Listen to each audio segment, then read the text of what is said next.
Right, so this is in for a possible wet belt failure. This is most likely a wet belt failure. Let's have a look. So no lights on the dash. Let's give it some revs.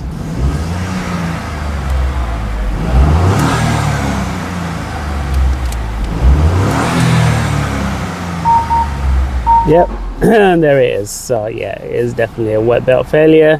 What's probably happened is bits of the belt have broken off and have now ended up clogging the sump strainer. So looks like we are doing a wet belt. Let's do it. These are quite easy engines to do, to be fair. They're not too bad. Just need to strip everything off the top, so everything needs to come out, or our spark plugs, coils, basically everything up here.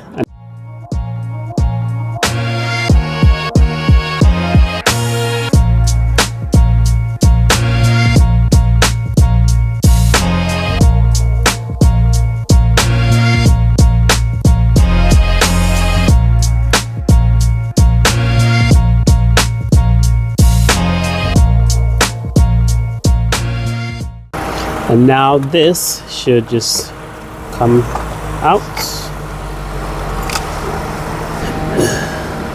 Let's take a closer look at this belt then. So it's not looking too bad from here. You can see some cracks. I don't know if they're coming through on the camera, but you can just see some cracks there. So I can bet on it that this belt is gone.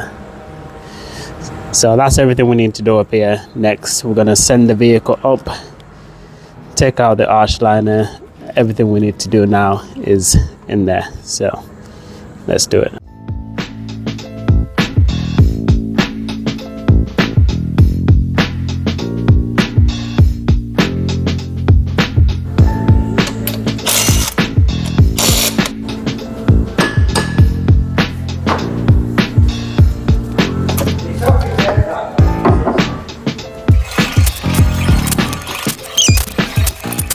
All right, let's have a look what's going on in here.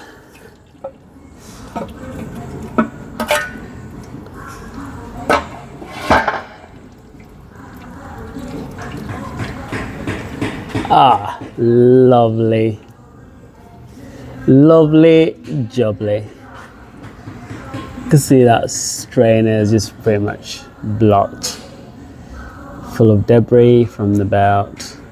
And that explains why we're getting our oil light on.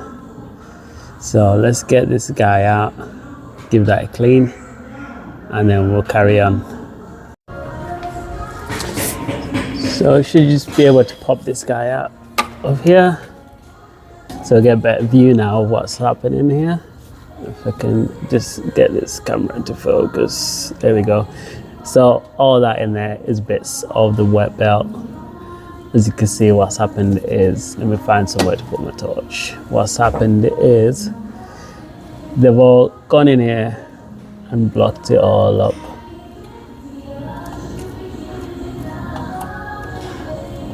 And in fact, the crazy thing is this strainer on here, oh shit, oh no. Ugh. Nice. Let's get this out. I think this is, I'm sure this strain on here is not supposed to be this shape. I think the pressure of the oil trying to get sucked in has bent it. You can see here, let's get some, let's focus on here. Oh, don't want to focus. There we go. It's bent it out of shape and tried to suck it in through there. We should be able to straighten this up, no problem. But luckily for us, it did not drag any of that stuff up through that way. If it did, then it probably would have been game over, to be fair, for this engine. But the strainer saved the day, so I'm just gonna clean it out. It's gonna clean all that out the best you can. Straighten this up and put it back on, and then we can carry on with our wet belt change. So if we have a look, all cleaned up, and nice and clean, ready to go.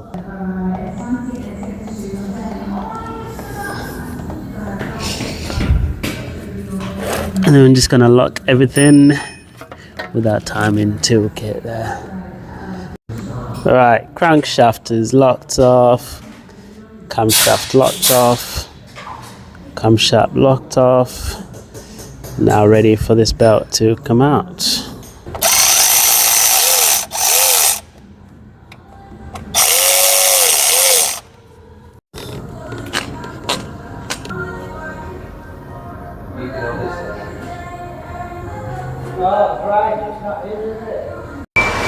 Okay, so our new belt is now in place. Oh, focus, there we go. Belt is in place. We're still locked on. If we just come down here, I can show you what's going on in here. So in here we've got new tensioner is in, new pulley is in, and if you just look over here, if you look very carefully, you can see that little notch there, that line there, the way they're lined up, that just shows us that we're correctly tensioned and we're ready to go. So what we're gonna do, what I'm gonna do, not what we're gonna do, what I'm gonna do is rotate it a few times, line everything up, and if my timing is good, that guy should just slot back in, that guy should slot back in, and the guy holding the crankshaft at the bottom, that should also just slot back in. Once that's happened and my tensioner lines are still lined up fine, then this engine timing is all good and we're ready to build it back up. So let's take off the locking tools, rotate it, and let's see what happens.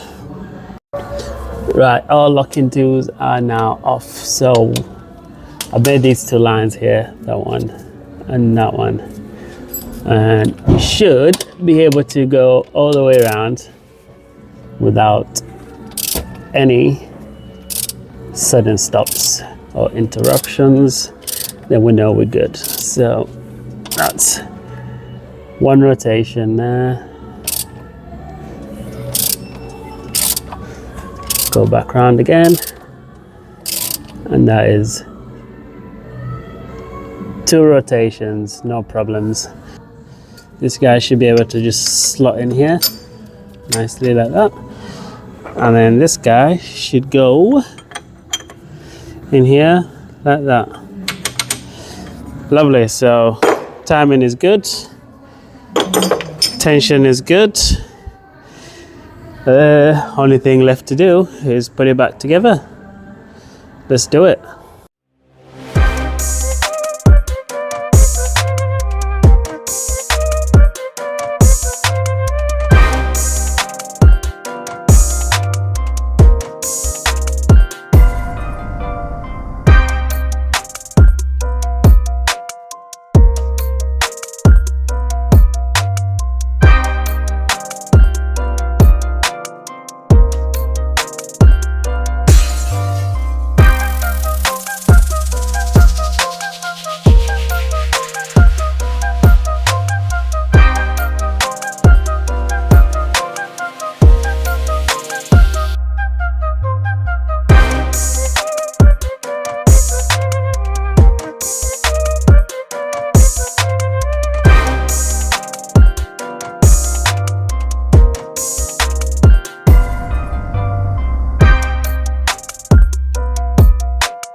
Right, we are now at a point where we can start it up and see what happens. So oil's in, everything's back together.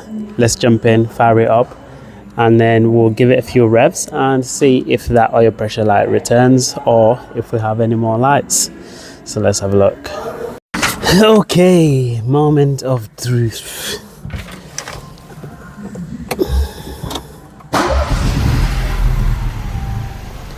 She is running, that's good.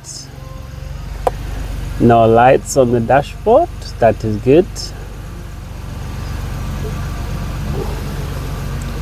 So I'm just gonna give it a few minutes before I start revving it up. Just give it a chance to wake up fully. Get rid of this. Let's have a look. Right, here we go.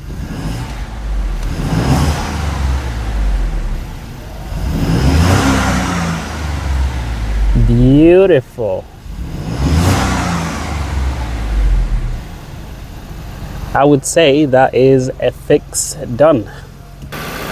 And that's it. That is this wet belt finished, all done. She's ready to go back on the road. These wet belts are not too bad to do, to be fair.